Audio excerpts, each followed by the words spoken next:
নমস্কার, hello everyone, আমি Tithi. Welcome to my YouTube channel Tithi's travel journal. Tithi's travel জার্নালের একটা নতুন ভ্লগে আপনাদের সকলকে স্বাগত জানাই। Very good morning to all. আজকে 24শে ডিসেম্বর 2025। এখন ভোর 5:45 বাজে। আজকে আমরা ভোরবেলা চলে এসেছি কানহা ন্যাশনাল পার্কের জঙ্গল সাফারিটা করতে। এখন আমরা দাঁড়িয়ে আছি কানহা ন্যাশনাল পার্ক টাইগার রিজার্ভের মেন এন্ট্রান্স গেটের একদম সামনে। আজ ভোর 5টা নাগাদ আমাদের জঙ্গল সাফারির জিপ আমাদের রিসর্ট থেকে ডাইরেক্টলি পিক আপ করে নিয়ে চলে এসেছে কানহা ন্যাশনাল পার্কের টাইগার রিজার্ভের মেন এন্ট্রি গেটের সামনে। কানহার জঙ্গল সাফারি বুকিংটা আমরা নিজেরাই অনলাইনের মাধ্যমে বুক করেছিলাম। এইবার আমরা কিভাবে বুক করেছি কানহার জঙ্গল সাফারি সেটার ডিটেলস আমি আপনাদের সাথে এখনই শেয়ার করছি। বান্ধবগড় ন্যাশনাল পার্ক এবং কানহা ন্যাশনাল পার্কের জঙ্গল সাফারি বুকিং প্রসিজিওর দুটোরই সেম। প্রথমে গুগলে গিয়ে আপনাদের টাইপ করতে হবে Madhya Pradesh forest department website.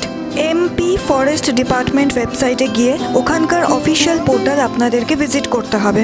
Official পোর্টালে আপনারা দেখতে পাবেন রিজার্ভ বলে লেখা আছে। সেখানে টাইগার রিজার্ভ আর বুক নাও এই দুটো সেকশনের মধ্যে থেকে আপনাদের চুজ করতে হবে কানহা টাইগার রিজার্ভ। তারপর আপনাদেরকে একটা ভেহিকল প্রেফারেন্সের অপশন আসবে, সেটা চুজ করতে হবে। আপনারা চাইলে ফুল ভেহিকল অপশনটা চুজ করতে পারেন। ফুল ভেহিকল অপশনটার মানে একটা পুরো 6 সিটারের জিপসি আপনারা বুক করে নিতে পারেন। আর সিঙ্গেল সিট মানে জিপসির মধ্যে 6টা সিটের মধ্যে যে কোনো একটা সিট আপনারা বুক করতে পারেন।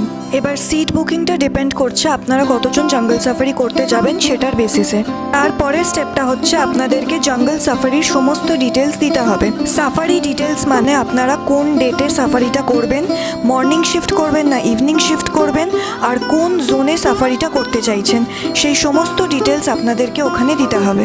সাফারি ডিটেল সাবমিট করার পর আপনাদেরকে ভিজিটারদের ডিটেল দিতে হবে। ভিজিটার ডিটেল মানে যারা সাফারি করবে তাদের নাম, বয়স, exact government photo ID, gender সমস্ত কিছু ডিটেল ফিল আপ করে দিতে হবে। ভিজিটার ডিটেলস ফিল আপ করার পর কানহা জঙ্গল সাফারি বুকিং চার্জের পুরো টাকাটা পেমেন্ট করে দিতে হবে অনলাইনের মাধ্যমে, অর্থাৎ UPI, debit card, credit card, net banking এইসবের মাধ্যমে। যেই টাকাটা আপনারা পেমেন্ট করবেন সেই টাকাটা কিন্তু non refundable. Successfully payment complete হওয়ার পর আপনাদেরকে ওরা বুকিং কনফার্মেশন ভাউচার পাঠাবে। বুকিং কনফার্মেশনটা অবশ্যই আপনারা নিজেদের কাছে ডাউনলোড করে বা প্রিন্ট করে রেখে দেবেন।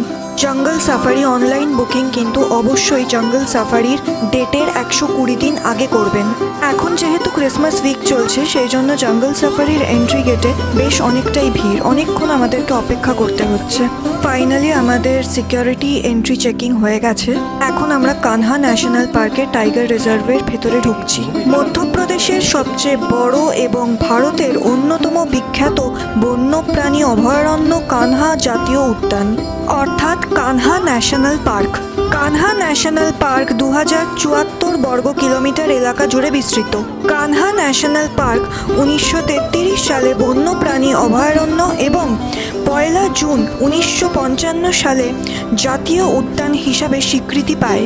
1973 সালে ভারত সরকারের টাইগার প্রজেক্ট উদ্যোগের অধীনে অন্যতম প্রথম টাইগার রিজার্ভ হিসাবে ঘোষিত হয়।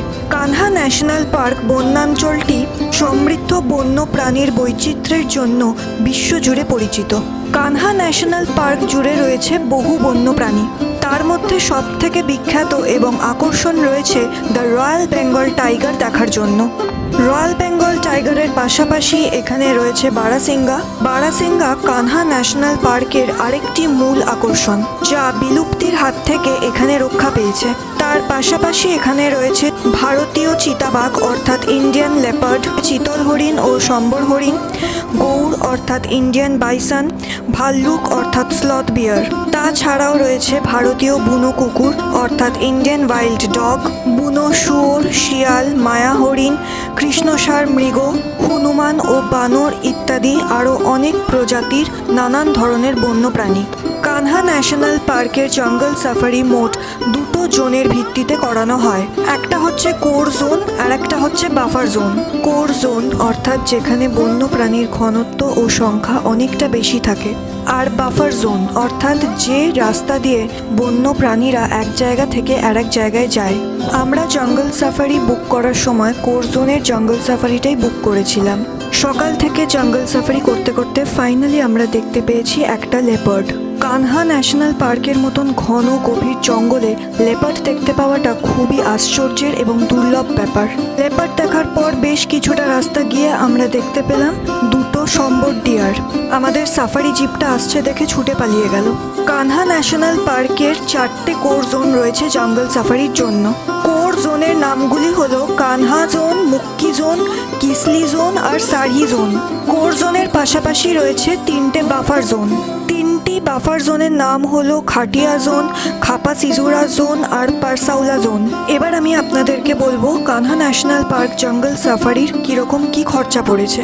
এন্ট্রি টিকিট পারমিটের জন্য ইন্ডিয়ানদের লাগবে 1,500 টাকা অর্থাৎ 1500 রুপিস পার পারসন, আর ফরেনারদের জন্য লাগবে 3000 রুপিস অর্থাৎ 3000 টাকা পার পারসন।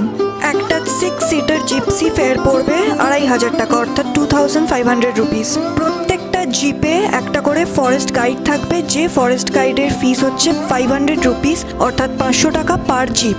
প্রতি বুধবার অর্থাৎ ওয়েডনেসডে জঙ্গল সাফারি বন্ধ থাকে কানহা ন্যাশনাল পার্কে। কানহা ন্যাশনাল পার্কে প্রায় 300টারও বেশি প্রজাতির পাখি পাওয়া যায়। পাখির মধ্যে আমরা দেখতে পেয়েছি দুটো ময়ূর। দাঁড়ান আপনাদেরকেও দেখাই। এই দেখুন কি সুন্দর দুটো ময়ূর ঘুরে বেড়াচ্ছে।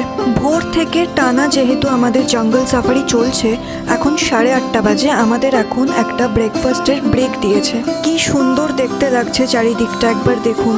আপনাদেরকে আমি একটা গুরুত্বপূর্ণ কথা এখন জানিয়ে রাখছি। আগামী 1 জানুয়ারি 2026 থেকে আপনাদের ফোনের ক্যামেরাতে কোনো রকম ভিডিও বা ছবি তোলা যাবে না।